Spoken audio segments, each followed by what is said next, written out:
Hey friends, so today we're going to jump right in here. We're going to redo what I did before. I made a video about 5 years ago called Colonial Homes. This is what we're going to call it the farmhouse watercolor. It's the same thing. But I'm breaking this down into simpler shapes because that video is way too confusing. So if you look here, I drew a rectangle, I drew a triangle on top of it, and I drew two equal sized squares on the other side. And then for the roof, I drew a trapezoid. So do you see those shapes? Pause it right here and look at those shapes. All right, so to draw the porch is probably the hardest part. Notice how I draw two equal sized trapezoids. And then we'll put the door in the middle. I did not put the door in the middle. Later on, you'll see how I have to fix the door. We'll come back to that door. The door haunts me. But let's move on. So now I'm taking a ruler after I kind of just roughly drew those shapes, and I'm straightening them all out, making sure that those lines are nice and straight. Everything lines up. And then here I'm roughing in some windows. What roughing in means is like I just lightly draw it. I lightly draw it, so if I mess up, I can erase it. And then I'm adding some more windows. Add a little chimney. It's a little square with a shoebox lid on top. And then here comes the hard part. I'm gonna draw the post. You see how I draw two lines coming from the top all the way to the bottom of that trapezoid at the corners? So that makes my first two posts. And then I wanna draw the handrails. So I come over right here and I draw two more lines just like that. And again, try to keep them equally spaced. I do that and then look at my door. The door's not in the middle. Ugh. All right, next I'm going to draw the handrails themselves. I did 3 pickets, so 2 lines, 6 times to make equal sized pickets.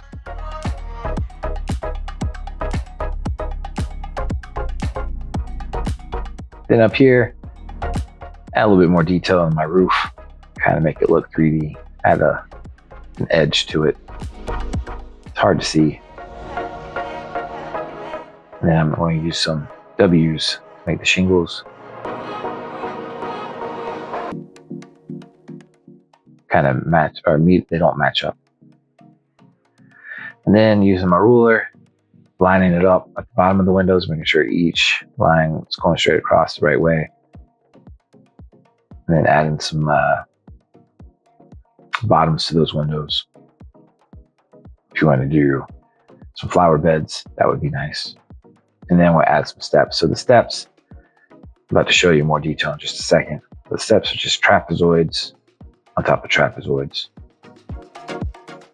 If you don't know what a trapezoid shape is, look it up. But there's a trapezoid, draw 2 lines coming down from the bottom, draw a trapezoid that's bigger, draw 2 lines coming down from the bottom, and just repeat that over and over again. That's how you get your steps. So there's 3 simple steps. Add a little railing, and voila, you got yourself some stairs. All right, I'm gonna erase that door, but do I fix it? Nope. I draw it the same way as I did. Like I don't see that it's crooked. Next, I'm gonna add some ornate fixtures around the house. Add some thickness to the roof so it can have some shingles. Add a fascia board on the front of the house right there. That'd probably be a 2x6. I used to work construction, build houses. That's definitely 2x6. Then again, I want to draw some shingles. They're just U's. I'm going to add more detail to a door that I'm going to erase later. So go figure. And then I want to add some window casings. So the window casings are important. Only time you probably won't see window casings is like more modern homes. But for these old style houses, you want some window casings around them. And all it is just kind of doubling the rectangle.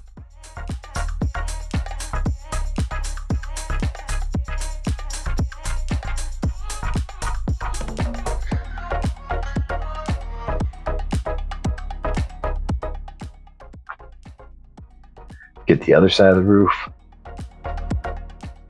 Notice how there's that's the jumpiness. It's because I was filming this, a screen recording this while I was showing my class over a document camera. And the document camera couldn't figure out which camera I wanted to use on my phone. So that's why it's all jumpy. I apologize. Now to draw the fencing, you just draw posts that are equal apart, and then you draw like 2 lines and 2 lines to make those old style fences. And then I'm sorry I went so quick, but I drew a background, a little mountain range in the background. And then I drew 3 hills. You can pause it, rewind it, and then maybe slow it down if you need to. The tree, you kind of start out because the tree trunk is thicker at the bottom and then it gets skinnier. Here, I didn't really like how I drew those leaves, so I'm erasing it. Getting the leaves the right way is you want it like flowy. So you see how that's nice and flowy. But again, that's why we draw lightly, because if we have to erase, it doesn't mark up the paper. I'm going to draw on the other side a younger sapling, it looks like. Or maybe it's a different kind of tree. Again, with that camera, it's not sure what it wants to be. And I sped this up 300 times faster than it's supposed to be. So this project actually took me about 3 hours to complete from start to finish. We'll add some landscape stones in there. I'm a big fan of nice landscape lines. I'll draw a path. Some more landscape stones. There's what kind of I'm working towards. So we're going to add a little chapel up here.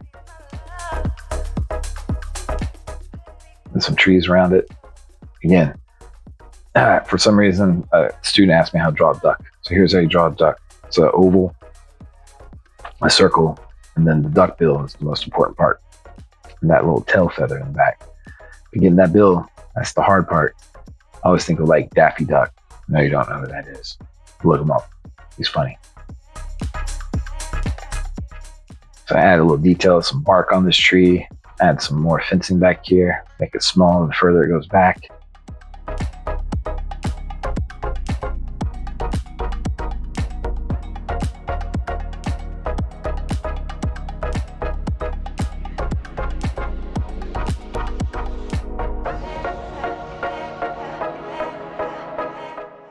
Then I'm going to make myself a pond. Driving around here in the South, you'll see people have ponds in their yards. Usually they're giant ponds. My dad once made me dig him a pond. Took forever. That pond was not very big. It looked about this size. Actually, this one looks bigger. I'm gonna add some more details, especially to that door that I'm going to erase soon. So, yeah. So this is the first part. Everybody was always like, Mr. Ray, why do you always make us go over the our pencils with Sharpie? The reason why I do that is because the Sharpie is kind of like a finishing touch. It's the finalization of your drawing. Here I'm drawing a nice little barn. This farmhouse probably owns this barn. Draw an itty bitty fence. This barn has some sheep. Mr. Ray ever owned a farm. I'd went fainting goats. Just a whole flock of fainting goats. Wake up in the morning and go boo, make them fall over. It'd be hilarious. And this is where I just add little details because, again, it's pencil, so if I mess up, I can erase it. Just like this, I decided I want to change the wall. So instead of it being a fence, I want to make it into a stone wall. Because when you're driving out the country, sometimes you see these places that were built long, long ago, and like they got these big stone walls around the farm. So to draw these stone walls, you start with the big stones first, and then it's like Tetris, you just kind of fill in the little ones. Again, I apologize for the weirdness of the camera.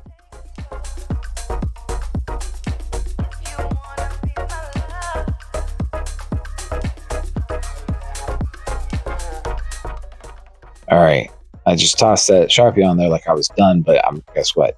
I'm not, because that door needs to be fixed. So here, finally, I'm gonna make myself a nice symmetrical, equal-sized door. I feel better now. So this next part is I'm just going to go over my drawing with Sharpie. I always tell my students, make sure not to use like a sketchy line. Like when I draw my pencil, I do a sketchy line, but when I do Sharpie, it's a nice solid line. And if you look close, you'll see like there's kind of little pauses in my line sometimes. It's not a mistake. I do that on purpose. It's called implied line. It's something I learned in college. Illustrators do it all the time. Kind of just, it's an interesting look. Makes people double look at it. But your eye knows that that line is supposed to be finished, so it finishes it for you. But anyways, I'm going to quit talking for now and just let you watch. I'll jump back on here with something.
So if you notice here, I'm using the Sharpie, thin tip Sharpie, to sit here and add a lot of details to this house. So if you look closely at the window frames, look at the posts on the patio.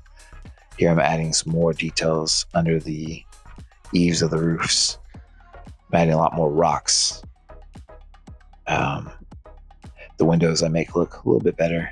The door, add some decorations around. So the Sharpie, if you want to, you can even add more detail. You go in over in Sharpie. If you're not real confident in your drawing ability for this just yet, just outline what you already did, because you know it's right. But like this, yeah, the pencil is kind of like where I rough out my ideas, and then the Sharpie is where I kind of finalize them. That's the technique I like to use.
All right, now it's time to paint. If you want to be like me, go online and buy a $120 watercolor paint set that you saw somebody use on YouTube. Be my guest, but I'm sure you could do this with just some Crayola watercolor paints. So here we go, jumping into it. I'm going to use a nice thick brush to kind of start laying out some big blocks of color. One of the more important things I learned in my years of studying art is art teachers don't like it when you use true colors. And what I mean by true colors is like when you paint the sun yellow, and then when you paint the grass green, when you paint the trees brown. And so it took me some time to learn how to like mix colors up. As you saw, I laid down, there's my yellow sun, I did some green, but I'm gonna go back in there and like add other colors to kind of add some thickness and some like different shades of colors. But I've found over the years, like using purple for shadow is a nice touch, or using the complementary color to create a shadow instead of black. So for example, if I wanted to add a shadow in the grass, I could use red to create a brownish shadow to cast. So those are kind of some tricks that you can use. Don't feel like you have to make everything the correct color that it is. If you study art for a while, you learn the good artists kind of learn how to use color and manipulate it to add the shadows and the volume and the texture that they're looking for. So another little trick I use is far, far away, the mountains, the sun's going down. Notice how I did the orange and then the red and faded that into the blue, because red and blue then make purple. So at the very top, you do some purple. And then the very far, far away mountains, I paint those in purple, bluish purple. Notice some of the tricks that I use. Also, I'm not afraid to admit it, I like Thomas Kinkade. I like how he makes his houses glowy. So I try to do that with mine too. I like an evening picture, a sunset picture, or a sunrise. The lights are just coming on. Just some of my favorite scenes. Those are my favorite times of day.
So this is an example that I was talking about, not using true colors. So here I'm using some blue. I went over the trunk with the blue. I'm adding some purple into that tree to give it some shadow.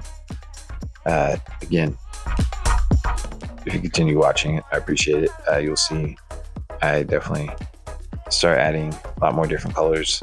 And we still haven't gotten to the magic of the house yet. That's an exciting part.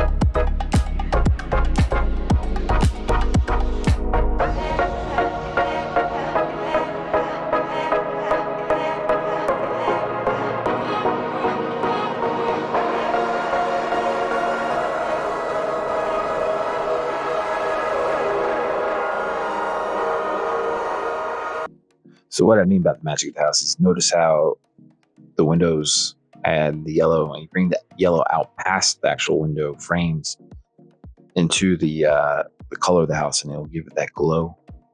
I guess the lights are all on in the house. The sun's going down. Since the house is facing away from the sun, it would be facing darkness. So we turn the lights on.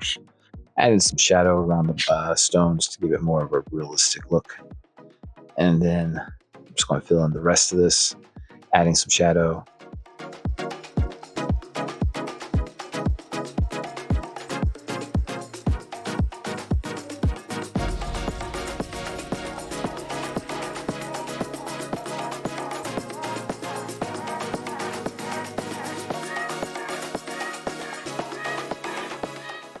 To add shadow, watch how I do the fences.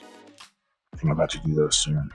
But with the fence posts in the background, what I do is I add a lot of water, a touch of color, and I just kind of pull in the direction of the fences. I'm still adding shadow to the house and adding some more shadow to these trees. But here comes the fence posts.